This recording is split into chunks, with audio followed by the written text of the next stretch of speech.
Hi, എല്ലാവർക്കും നമ്മുടെ food കോർട്ടിലേക്ക് വീണ്ടും സ്വാഗതം. ഇന്ന് ഞാൻ വന്നിട്ടുള്ളത് കുട്ടികൾക്കൊക്കെ ഒരുപാട് ഇഷ്ടമാവുന്ന ഒരു മടക്ക് ദോശയുടെ റെസിപ്പി ആയിട്ടാണ്. അപ്പോൾ ഇത് നമ്മൾ ഗോതമ്പൊടിയും ഏത്തപ്പഴവും കൂടെ വെച്ചിട്ടാണ് ചെയ്യുന്നത്. ഇത് കുട്ടികൾക്ക് ടിഫിൻ ബോക്സിൽ കൊടുത്തുവിടാനും അതുപോലെ അവർ സ്കൂൾ വിട്ട് വൈകിട്ട് വരുന്ന സമയത്ത് തയ്യാറാക്കി കൊടുക്കാനും പറ്റിയ നല്ലൊരു സ്നാക്കാണ്. അപ്പോൾ ഏത്തപ്പഴം കഴിക്കാത്ത കുട്ടികളൊക്കെ ആണെങ്കിൽ ഇത് ഒരുപാട് ഇഷ്ടമാവും. നല്ല എളുപ്പമാണ് തയ്യാറാക്കാൻ വേണ്ടിയിട്ട്. അപ്പോൾ നമുക്ക് വേഗം തന്നെ വീഡിയോയിലോട്ട് പോകാം. ഇതെങ്ങനെയാണ് തയ്യാറാക്കുന്നത് നോക്കാം. അപ്പോൾ ആദ്യം തന്നെ നമുക്ക് ദോശയ്ക്ക് വേണ്ടിയിട്ടുള്ള ബാറ്റർ റെഡിയാക്കി വെക്കാം. അപ്പോൾ ഞാനതിന് വേണ്ടിയിട്ട് 1/2 കപ്പ് ഗോതമ്പൊടിയാണ് എടുത്തിട്ടുള്ളത്. 1/2 കപ്പ് ഗോതമ്പൊടിക്ക് നമുക്കൊരു 4 ദോശയാണ് ചെയ്തിട്ടെടുക്കാനായിട്ട് പറ്റുക. ഇനി ഇത് നമ്മൾ സാധാരണ ദോശയുടെ മാവ് റെഡിയാക്കുന്ന പോലെ തന്നെ ആവശ്യത്തിന് വെള്ളം ഒഴിച്ചിട്ട് നമുക്കൊന്ന് മിക്സ് ചെയ്തിട്ടെടുക്കാം. അപ്പോൾ ഞാനിവിടെ കട്ടയില്ലാതെ വിസ്ക് വെച്ചിട്ടാണ് മിക്സ് ചെയ്തെടുക്കുന്നത്. ഇനിയിപ്പോൾ നിങ്ങളുടെ അടുത്ത് വിസ്ക് ഇല്ലെങ്കിൽ ഒരു സ്പൂൺ വെച്ചിട്ടോ അല്ലെങ്കിൽ മിക്സിയിലിട്ടിട്ടൊന്ന് അടിച്ചെടുത്താലും മതി. സാധാരണ ഗോതമ്പ് ദോശയുടെ ആ ഒരു പരുവത്തിൽ തന്നെ എടുത്തിട്ടുണ്ട്. ഇനി ഇതിലേക്ക് ആവശ്യത്തിനുള്ള ഉപ്പ് കൂടെ ചേർത്ത് കൊടുക്കുന്നുണ്ട്. എന്നിട്ട് നന്നായിട്ടൊന്നുകൂടെ ഒന്ന് മിക്സ് ചെയ്തെടുക്കുക. അപ്പോൾ ഈ ഒരു പരുവത്തിലാണ് നമ്മുടെ മാവ് വേണ്ടത്. ഇനി ഇതിലേക്ക് ചെറുതായിട്ടൊരു കളർ കിട്ടാൻ വേണ്ടിയിട്ട് ഞാനിതിലേക്ക് ഒരു നുള്ള മഞ്ഞൾപ്പൊടി ചേർക്കുന്നുണ്ട്. അപ്പോൾ നമ്മുടെ ദോശ ഒരു മഞ്ഞ കളർ ഉണ്ടാവും, നല്ലൊരു ഭംഗിയാണ്. അപ്പോൾ ഇഷ്ടമുണ്ടെങ്കിൽ മാത്രം ചേർത്താൽ മതി. അതുകൂടെ ചേർത്തിട്ട് ഒന്ന് മിക്സ് ചെയ്തെടുക്കുക. അപ്പോൾ നമ്മുടെ ദോശയുടെ മാവ് ഇവിടെ റെഡി ആയിട്ടുണ്ട്. ഇനി ഇത് നമുക്ക് മാറ്റി വെക്കാം. ഇനി ഫില്ലിംഗ് റെഡിയാക്കുന്നതിന് വേണ്ടിയിട്ട് ഒരു പാനിലേക്ക് ഞാൻ 1 ടേബിൾ സ്പൂൺ നെയ്യ് ഒഴിച്ചിട്ടുണ്ട്. ഇനി ഇതിലേക്ക് ചേർക്കുന്നത് ഒരു ഏത്തപ്പഴമാണ്. നല്ല പഴുത്ത പഴം തന്നെ എടുക്കാനായിട്ട് ശ്രദ്ധിക്കുക. പിന്നെ പഴം അരിയുന്ന സമയത്ത് നല്ല ചെറുതായിട്ട് അരിയുക, എങ്കിൽ മാത്രമേ നന്നായിട്ട് ഉടഞ്ഞു കിട്ടുള്ളൂ. അപ്പം ഇത് പഴം നമ്മൾ ഈ നെയ്യിൽ കുറച്ച് നേരം നന്നായി തന്നെ വേവിച്ചെടുക്കണം. വേവിച്ച് കുറച്ച് ഉടഞ്ഞു വരുന്ന ഒരു രീതിയാണ് നമുക്ക് കുറച്ചുകൂടെ നല്ലത് ഈ ഒരു ദോശയുടെ ഉള്ളിൽ വെക്കാൻ വേണ്ടിയിട്ട്. ഇപ്പോൾ പഴമൊക്കെ നന്നായി ഉടഞ്ഞു വന്നിട്ടുണ്ട്. ഇനി ഇതിലേക്ക് ഞാനൊരു 1/2 കപ്പ് തേങ്ങ ചിരകിയതുകൂടെ ചേർക്കുന്നുണ്ട്. അതുകൂടെ ചേർത്തിട്ട് നന്നായിട്ട് ഈ പഴമായിട്ട് അങ്ങ് യോജിപ്പിച്ചെടുക്കുക. നന്നായി തന്നെ യോജിപ്പിച്ചെടുത്തിട്ടുണ്ട്. ഇതുപോലെ കുറച്ച് ഉടഞ്ഞ് ഈ ഒരു രീതിയിലാണ് കേട്ടോ വേണ്ടത്. ഇനി ഇതിലേക്ക് നമുക്ക് മധുരത്തിന് ആവശ്യത്തിനുള്ള ശർക്കരപ്പാനി ചേർത്ത് കൊടുക്കാം. അപ്പോൾ നിങ്ങൾ പഞ്ചസാരയാണ് ഇഷ്ടമെങ്കിൽ പഞ്ചസാര ചേർത്ത് കൊടുക്കാം കേട്ടോ. ഞാനിപ്പോൾ ഇവിടെ ശർക്കരപ്പാനി എടുത്തിട്ടുള്ളത് ഒരു 1/4 കപ്പൊക്കെ മതിയാവും നമുക്കിതിലേക്ക്. അപ്പോൾ നോക്കിയിട്ട് ആവശ്യത്തിന് ചേർത്ത് കൊടുക്കുക.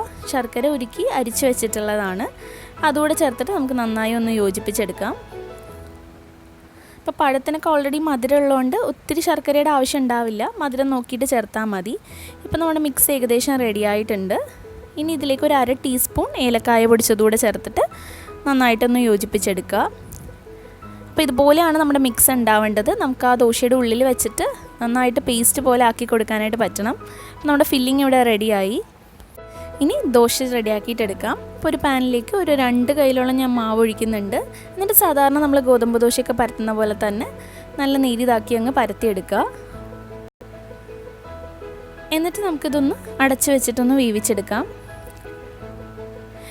ഇതിൻ്റെ മുകളിലായിട്ട് ഞാൻ കുറച്ച് നെയ്യൊന്ന് തേച്ച് കൊടുത്തിട്ട് ഒന്ന് മറിച്ചിട്ട് കൂടെ വേവിക്കുന്നുണ്ട്. കാരണം ഇതിൻ്റെ ഉള്ളിൽ നമ്മൾ ഫില്ലിങ് വെക്കുകയാണല്ലോ, അപ്പോൾ ഉള്ളൊക്കെ ഒന്ന് നന്നായി മൊരിഞ്ഞ് കിട്ടാൻ വേണ്ടിയിട്ടാണ്. ഇപ്പോൾ 2 സൈഡും റെഡിയായി വന്നിട്ടുണ്ട്. ഈ ഒരു സമയമാകുമ്പോൾ നമുക്കിതിൻ്റെ ഉള്ളിലേക്ക് ഫില്ലിങ് വെച്ച് കൊടുക്കാം. അപ്പോൾ ഒരു 1-2 ടേബിൾ സ്പൂൺ ഫില്ലിങ് വെച്ചിട്ട് പകുതി ഭാഗത്ത് നന്നായിട്ട് സ്പ്രെഡ് ചെയ്ത് കൊടുക്കുക. അപ്പോൾ നമ്മൾ പഴം ഇത്രയും ഉടഞ്ഞൊരു രീതിയാണെങ്കിൽ മാത്രമേ നമുക്കിതുപോലെ നന്നായിട്ട് സ്പ്രെഡ് ചെയ്ത് കൊടുക്കാൻ പറ്റുള്ളൂ. അപ്പോൾ അതിൽ നിന്നൊന്നും വിട്ടു പോവില്ല നമ്മൾ ഉണ്ടാക്കി കഴിഞ്ഞ് മുറിച്ചിട്ടുണ്ടെങ്കിലും. അപ്പോൾ നന്നായി സ്പ്രെഡ് ചെയ്ത് കൊടുത്തിട്ടുണ്ട്. എന്നിട്ട് ഈ പകുതി ഭാഗം നമ്മൾ അങ്ങ് മടക്കുന്ന സമയത്ത് ഇതിൻ്റെ അറ്റത്ത് നമ്മൾ ഫില്ലിങ് വെച്ചിട്ടില്ല.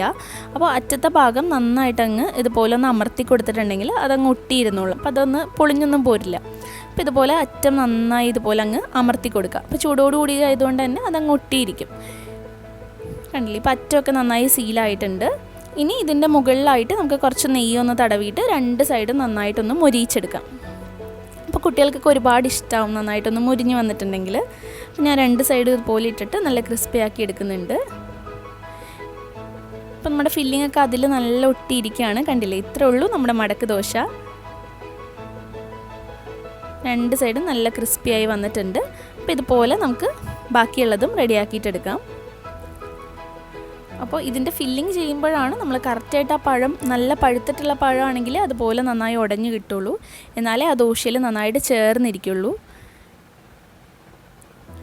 പിന്നെ നമ്മൾ ഇതിന് മുമ്പ് ഇതുപോലെ ദോശയുടെ ഉള്ളിൽ വെച്ചിട്ട് ഫില്ലിംഗ് വെച്ചിട്ടുള്ളൊരു സ്നാക്ക് ചെയ്തിട്ടുണ്ടായിരുന്നു. അത് പക്ഷേ കുറച്ചും കൂടെ വ്യത്യാസമാണ്. ഇത് അതിനേക്കാളും കുറച്ചും കൂടെ എളുപ്പമാണ് നമുക്ക് ചെയ്യാൻ വേണ്ടിയിട്ട്. ഇതാ ഫില്ലിംഗ് വെച്ചിട്ട് ഇതുപോലെ നന്നായി സ്പ്രെഡ് ചെയ്ത് കൊടുത്ത ശേഷം നമുക്ക് ദോശ അങ്ങ് മടക്കിയെടുക്കാം. അപ്പോൾ ഇത് കഴിക്കാനായിട്ട് കുട്ടികൾക്കൊക്കെ ഒരുപാട് ഇഷ്ടമാവും. കാരണം ഉള്ളിൽ ശരിക്കൊരു അടയൊക്കെ കഴിക്കുന്ന ഒരു ഫീലിംഗ് ആണ്, ഉള്ളിൽ ആ പഴത്തിൻ്റെ മിക്സൊക്കെ ആയിട്ട്. അപ്പോൾ അറ്റം നന്നായിട്ട് അങ്ങ് അമർത്തി കൊടുക്കാനായിട്ട് ശ്രദ്ധിക്കുക, അല്ലെങ്കിൽ നമ്മൾ മുറിക്കുന്ന സമയത്തൊക്കെ ആ ഫില്ലിംഗ് പുറത്തേക്ക് വരും. നന്നായിട്ട് നെയ്യ് കൂടെ തടവിയിട്ടുണ്ടെങ്കിൽ ക്രിസ്പി ആയിട്ട് കിട്ടുകയും ചെയ്യും നമ്മുടെ ദോശ. അപ്പോൾ ഇത്രേ ഉള്ളൂ മടക്ക് ദോശ. നല്ല എളുപ്പമാണ് തയ്യാറാക്കി എടുക്കാൻ വേണ്ടിയിട്ട്. അതുപോലെ നമുക്ക് ബാക്കിയുള്ളതും ചുട്ടിട്ടെടുക്കാം. ഇത് കണ്ടാൽ നിങ്ങൾക്ക് മനസ്സിലാവും ഇത്രയും ക്രിസ്പി ആയിട്ടാണ് ഉണ്ടാവുക. അപ്പോൾ ഇത്രേ ഉള്ളൂ നമ്മുടെ മടക്ക് ദോശ. ഞാനിവിടെ എല്ലാം മുറിച്ചിട്ടൊക്കെ വെച്ചിട്ടുണ്ട്. ഇതുപോലെ മുറിച്ചിട്ടുണ്ടെങ്കിലും അതിൻ്റെ ഫില്ലിംഗ് ഒന്നും പുറത്തേക്കൊന്നും വരില്ല കേട്ടോ, നന്നായിട്ട് തന്നെ ഉണ്ടാവുക. ശരിക്കും ഒരു അടയൊക്കെ കഴിക്കുന്ന ഒരു ഫീലിംഗ് ആണ്, നല്ല ടേസ്റ്റുമാണ് കഴിക്കാനായിട്ട്. അപ്പോൾ ആ ഫില്ലിംഗ് ചെയ്യുന്ന സമയത്ത് പഴം നന്നായിട്ട് ഉടച്ചെടുക്കാൻ മാത്രം ശ്രദ്ധിക്കുക. അപ്പോൾ എല്ലാവരും കുട്ടികൾക്ക് ഉണ്ടാക്കി കൊടുക്കുക. എന്നിട്ട് നിങ്ങളുടെ അഭിപ്രായങ്ങളൊക്കെ കമൻറ്റ് ചെയ്യുക. അതുപോലെ നമ്മുടെ വീഡിയോ ഇഷ്ടമായിട്ടുണ്ടെങ്കിൽ ലൈക്ക് ചെയ്യുക, ഷെയർ ചെയ്യുക.